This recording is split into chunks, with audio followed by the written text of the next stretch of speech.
Assalamualaikum warahmatullahi wabarakatuh. Kami dari kelompok 1 ingin mempresentasikan tentang jenis-jenis reaktor dalam teknik reaksi dan pemodelan reaksi kimia dan biokimia terapan dalam pengolahan limbah. Yang beranggotakan Rido Jamin Ginting, lalu Hamim Subarkah, lalu Dimas Prasetyo, lalu Ihsan Sabran, lalu Muhammad Hanif, dan terakhir Hadian Ilhami.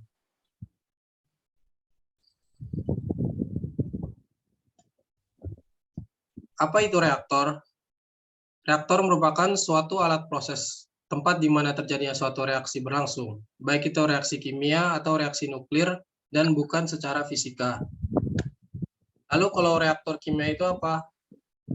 Reaktor kimia merupakan segala tempat terjadinya reaksi kimia, baik dalam ukuran kecil seperti tabung reaksi, sampai ukuran yang besar seperti reaktor skala industri.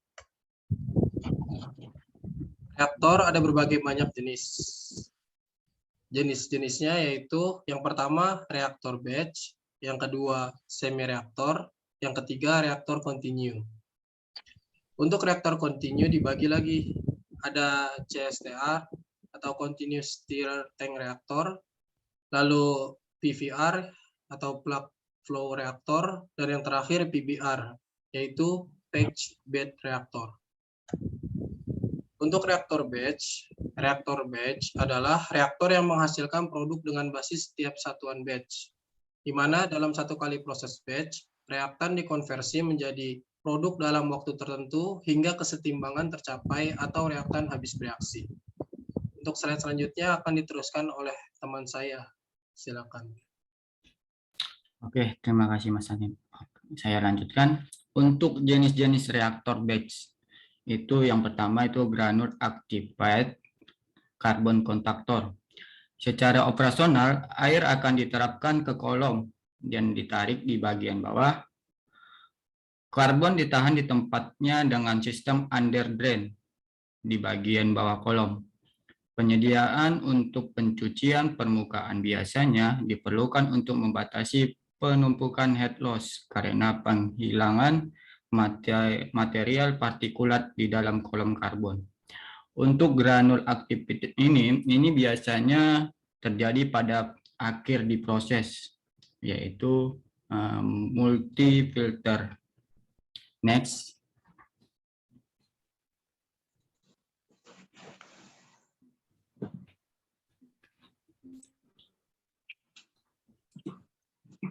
Yang kedua, quenching bed reactor.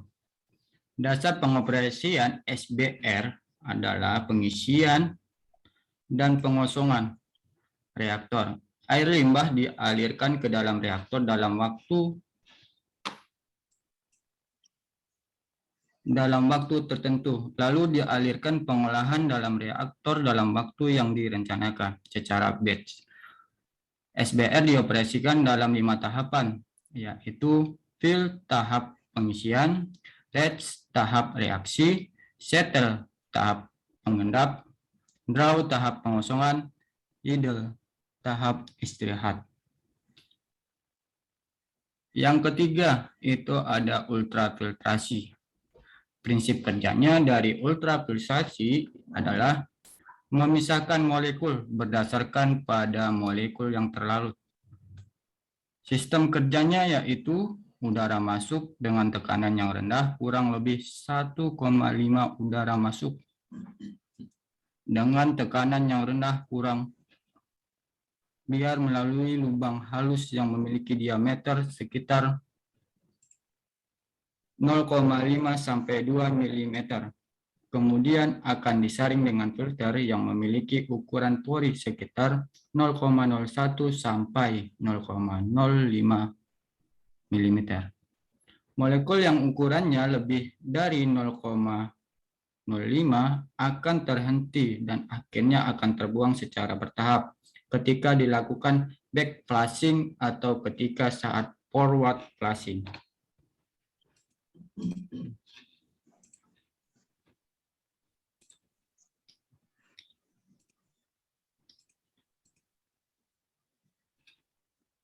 Tahapan yang kedua itu ada semi reaktor. Pada prinsipnya, terdapat dua kemungkinan konfigurasi dari reaktor semi-batch. Yang pertama, terdapat dua reaktan A dan B. Salah satu reaktan dijaga tetap berada di dalam reaktor. Misal reaktan A, sementara reaktan yang lain diumpankan secara perlahan ke dalam reaktor, misal ke reaktor B. Yang kedua, reaktan A dan B diumpankan bersamaan ke dalam reaktor hanya pada awal reaksi, dan salah satu komponen dari produk yang terbentuk, misalnya komponen C, diuapkan dan diambil secara kontinu. Hal ini bisa dilakukan untuk menggeser keseimbangan ke kanan. Jenis ini disebut reactive distillation. Ini contohnya itu ada pada proses kimia antara yang A dimasukkan kimia PAC, yang kedua dimasukkan anionik, polimer anionik. Setelah itu dilanjutkan oleh teman saya.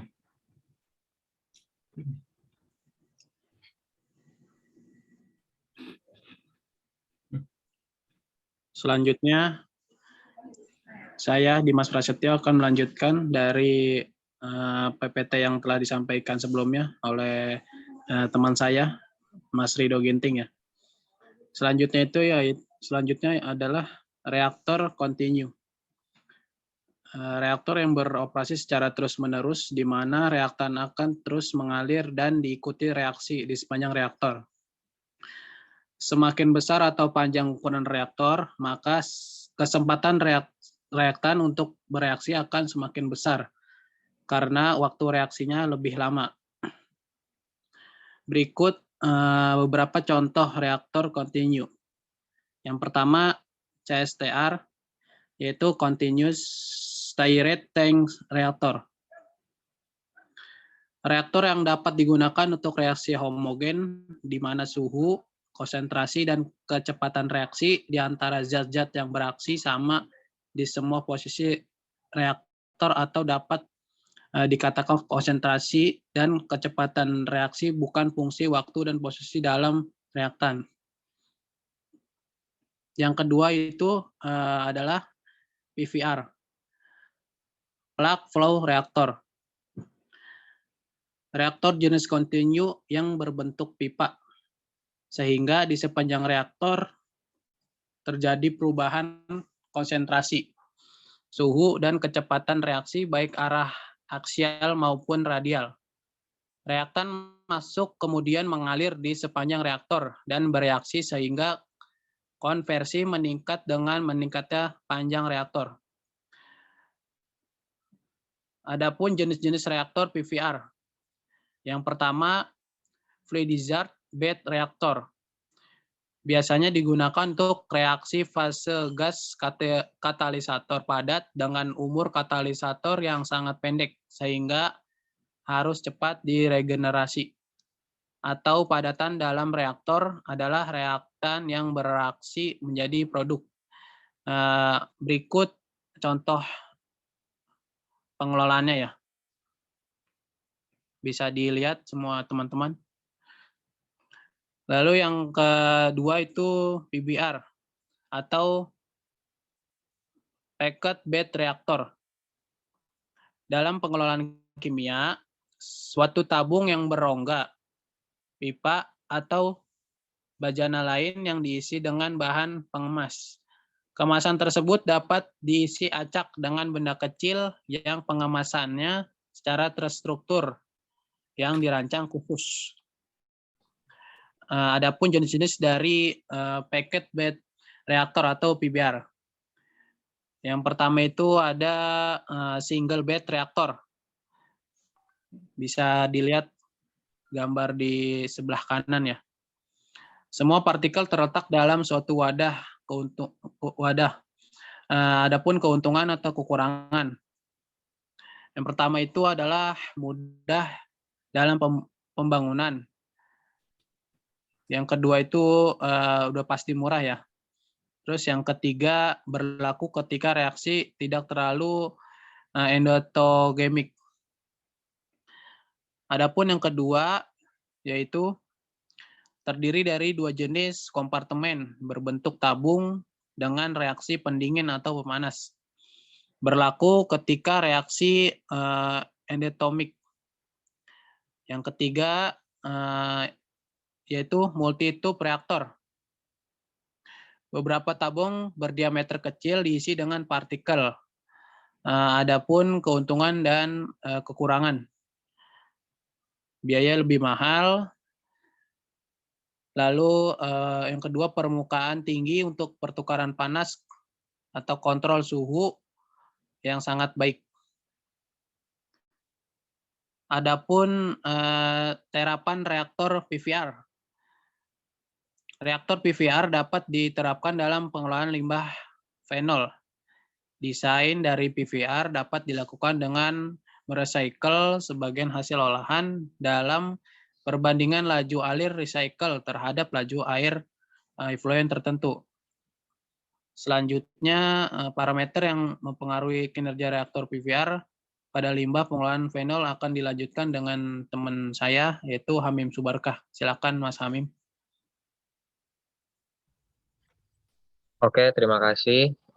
Kemudian saya lanjutkan untuk parameter yang mempengaruhi kinerja reaktor FPR pada limbah pengolahan fenol. Yaitu yang pertama, yaitu konsentrasi mikroorganisme yang masuk ke dalam reaktor. Yang kedua, nilai X0. Yang ketiga, perbandingan laju alir recycle terhadap laju air influent. Berikutnya, di sini terdapat diagram alir mengenai reaktor air sumbat. Untuk penjelasannya ada di slide berikutnya. Dari diagram tersebut terlihat bahwa limbah fenol masuk ke dalam sistem pengolahan limbah dengan konsentrasi SO dan laju alir yang dilambangkan Q. Limbah tersebut kemudian dicampur dengan lumpur aktif dari tangki pengendap. Di dalam reaktor, limbah fenol dikonsumsi oleh mikroorganisme sehingga konsentrasinya berkurang dan konsentrasi mikroorganismenya bertambah. Limbah yang keluar reaktor diharapkan memiliki konsentrasi sama atau bahkan kurang dari ambang batasnya. Baiklah, demikian presentasi dari kelompok kami, kelompok 1. Kurang lebihnya mohon maaf. Assalamualaikum warahmatullahi wabarakatuh.